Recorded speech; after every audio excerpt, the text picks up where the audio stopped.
Greg Hunter, Blue and Gold News. So, just talk about the move here. You were in a nice program. Why'd you decide that this was better for you? Well, again, very appreciative of my time at Illinois. Obviously, my alma mater. We had a great run, 2 championships in 3 years, and an Elite Eight run. I was looking for something to help me grow. Not to say that I didn't grow there, but have an opportunity to work with Coach DeVries, who I regard as a really good basketball coach, a good offensive mind. We're a little more aligned offensively and defensively, and it's closer to home for me. More in my wheelhouse of my recruiting base and where I can get more things done from a recruiting standpoint. So it made a lot of sense when the job came open to make the move.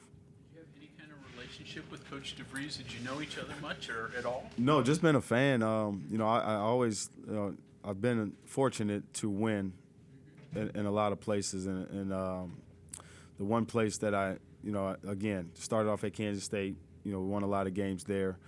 Went to Virginia Tech. We built it. The year I left, we were a top 25 team most of the year, and then having the opportunity to go to Illinois, another winning program, coming off a 1C year. So I've been blessed, and just doing my research on Coach DeVries, knowing he's a winner, does things the right way, and I heard nothing but glowing remarks from my peers on his coaching style. So it drew me here.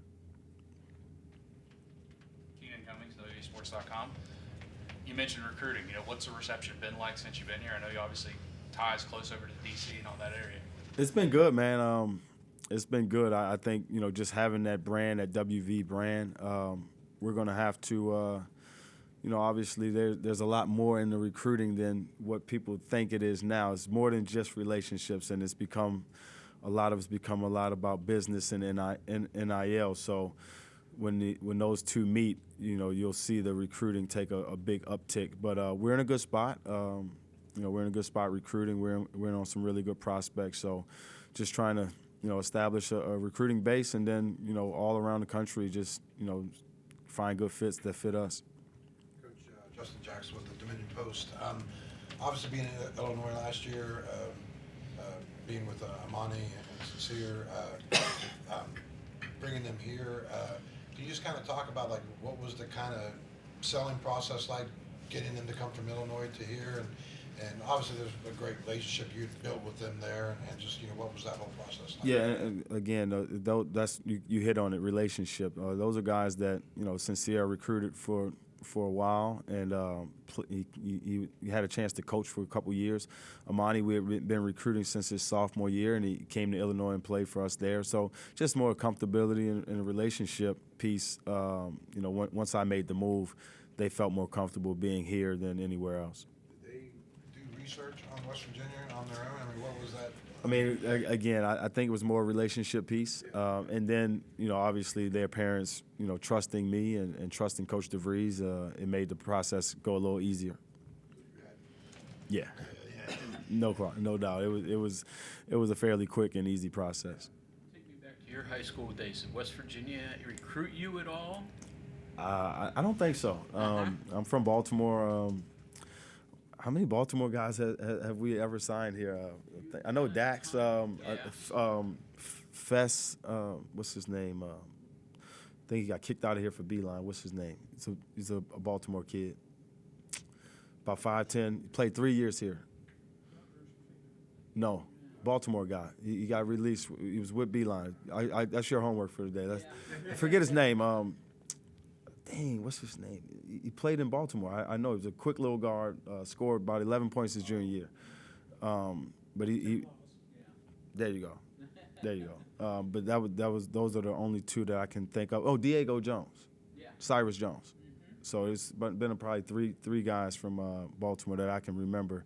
But that area of the country is going to be important for us. We can get in the car and drive it, get there.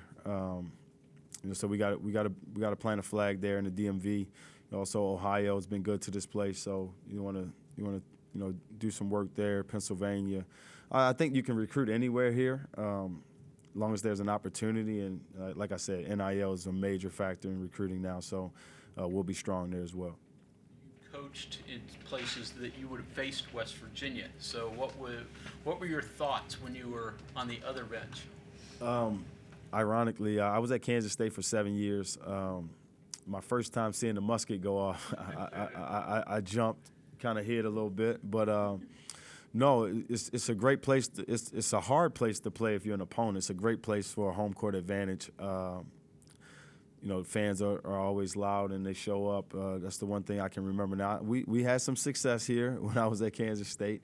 I think my last year here we beat West Virginia in Morgantown. The team we had Barry Brown, Kamal Stokes, Dean Wade.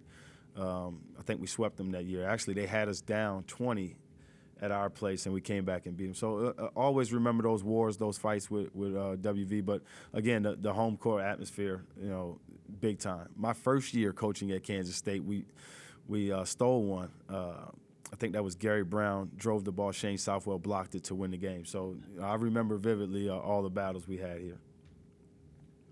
Those scoring games, physical. 57, 58, I believe. But there was a game, Jawan Staten, you can fact check me on this. I think he had 38 against us in here probably the next year or the year after. So, yeah, always a physical battle. And then when Press Virginia hit, I just remember, man, this is taxing. These guys getting on the plane, you got to take that hour drive, then fly home. It was a tough flight.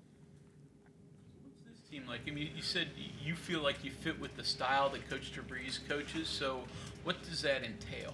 Well, I think, offensively you're going to see great ball movement, good set plays, set actions, screening, selfless basketball. Obviously we're going to want to get out and play in the open court, play fast, put it up from three, and then when we have to slow it down, we can execute in the half court. Defensively, we'll be tough, stingy, physical, brand of defense, connected. This team, we're still finding our identity, but I think we're closer to it than we even realize. They're competing at a higher level than when we got here in the summer, and that's been refreshing to watch. Some roles are starting to be established, so that's also refreshing. I think the connectivity has been the biggest piece. They're getting along, they love each other, and they're playing hard. And that's the only thing you can ask as a new group with so many new guys, that they're connected and they're playing hard. We'll figure the rest out. Another one with Sincere and Amani. How are they fitting in? Now that they're here and practicing and finding roles. Yeah, I think they're both doing well. They're two of our better players. I think Amani gives us such versatility, especially at that 5 spot, because of his ability to step out and shoot. He can pass. He can handle the basketball.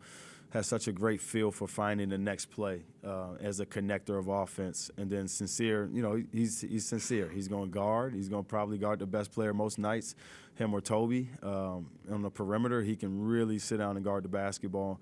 In the open court, he's really dynamic. He can get to the basket and finish, and his jump shot's much improved. Any other questions for Coach? Blue and Gold News. Coach, you mentioned personal growth, learning new things. Was that part of your look here? Because Coach DeVries' offense is a little bit different than what a lot of people run. And have you ever run or coached in something like that before? Yeah, I had a lot of fun with Coach Young down at Virginia Tech. And I think they are very similar in their approaches to basketball. And again, many people don't notice, I almost turned Illinois down to stay at Virginia Tech. I love the way we played. I love the brand of basketball we played. I love Coach Young. But the chance to coach my alma mater was very tempting at the time. And, I think Coach DeVries and Coach Young are very similar in their approach to basketball. And it's a brand that I enjoy. And, again, not that I didn't enjoy anything about Illinois. Let's get that right out there right now. We won. We had success. I think Brad Underwood is a terrific basketball coach. It just needed something that I thought fit me a little bit more. And again, as I continued my journey to be a head coach, I wanted to learn something different. And, that I think I have a great opportunity here to be in my roots, be on the East Coast, a little close to the East Coast, and coach with a great guy that I think is a phenomenal basketball coach. You wanted to coach. Were you in college, high school? When did that start? I always knew I'd be a basketball coach. I didn't know when it would be. It happened for me a little earlier than I probably expected. I played overseas for 2 seasons. In between it, I got hurt. I did a video coordinator year at Illinois /GA. Went back overseas, and then the next year I was coaching at Kansas State. I was 25 years old as an assistant. So got through right in the fire. Didn't have much experience. You know, I learned how to hunt. I learned how to hunt. I had all the hardest scouts my first year in coaching. You know, Florida, Michigan, you name it. So for me, it was a welcome to the Big 12, but it was fun. I had fun doing it, and you know, now as a guy 25, now you're looking back, and now you're 38. Been doing this a long time. It's just experience and just seeing a lot of plays, seeing a lot of people in recruiting and building those networks. It's valuable.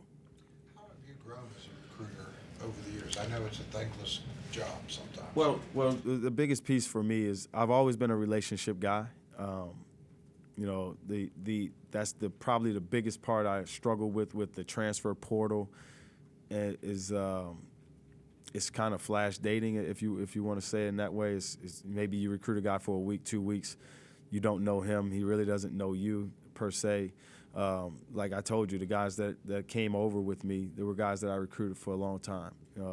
Guys that I've recruited, like for example, Jay Nepps, when I got him at Illinois, recruited him since 8th grade. And I'm a big relationship guy, I'm a believer in it.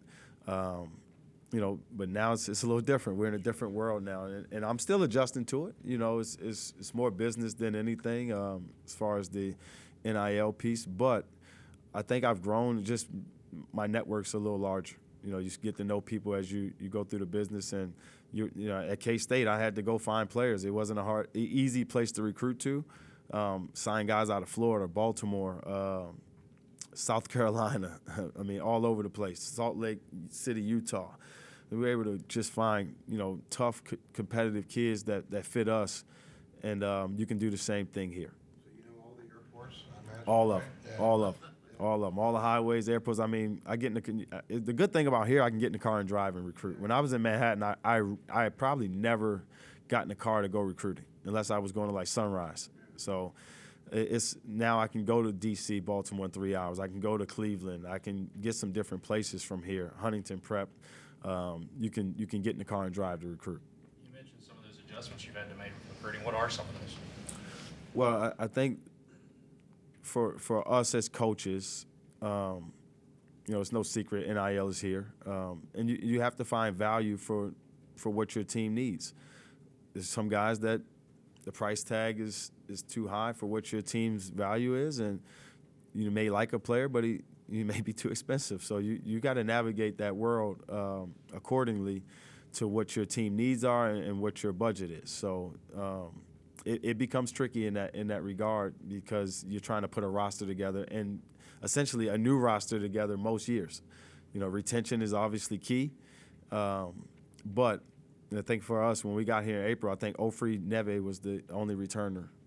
So you had to put a whole new roster together in basically a month and a half. That's tricky. And then you're saying, okay, you may have a list of centers, power forwards, small forwards, and okay, can we afford this guy? No, move on to the next one. You know, and that's kind of the world we're in now. It's more, you know, thankfully we have a general manager, Nelson Hernandez, that can handle a lot of that. In terms of travel, I'm sure there's favorite places and places you try to avoid, like Newark Airport. No one wants to go fly. No one wants to lay over in Newark. But I mean, for you, the life on the road, are there places like that? You know what? Again, you get smart and you get intel. The biggest thing I try not to do is waste time in recruiting. When you kind of feel like you have a hook or relationship, you go after a kid. If you don't have a relationship or a hook, it's virtually impossible these days, especially, recruiting out of your area. If you're trying to jump over, let's say, for example, if I'm recruiting a DMV and Maryland has a better relationship with a kid than I have, then I'm not going to exhaust all my resources into that kid. You know, I'll move on to the next kid. And I think that's the smart part of the business is now it's not wasting time, wasting money on, you know, flights and hotels when you don't have to. Chester, I'm Mike. I work for 24/7. On the recruiting stuff, the geography is logical. I get that. And you can easily start and build relationships. When you're going to like Los Angeles or some faraway place that isn't near your campus, that might not make sense to that kid. Like, what's Illinois doing here? What's West Virginia here, right? How do you walk in? I guess, why do you walk in? How do you walk in? And then how do you make sure that you actually can come back a second time? You can have a second conversation. Yeah, and I think again, we play in a great basketball league, and it is a coast to coast league now. You got to think we have West Coast teams in our league. There are kids from different regions that we are able to recruit due to relationships, obviously. Now, when the visit takes place, they got to understand that this is not LA. This is not, you're not going to get that feel here. But I think a lot of kids will come to a place like West Virginia because of the opportunity. You know, if there's an opportunity to play. Now, again, they're not jumping over USC or UCLA if they're going to come sit on the bench. Why would you do that? You know, I think that if there's an opportunity, most kids will go where the opportunity is, and obviously now NIL. Coach, thank you. Appreciate you guys.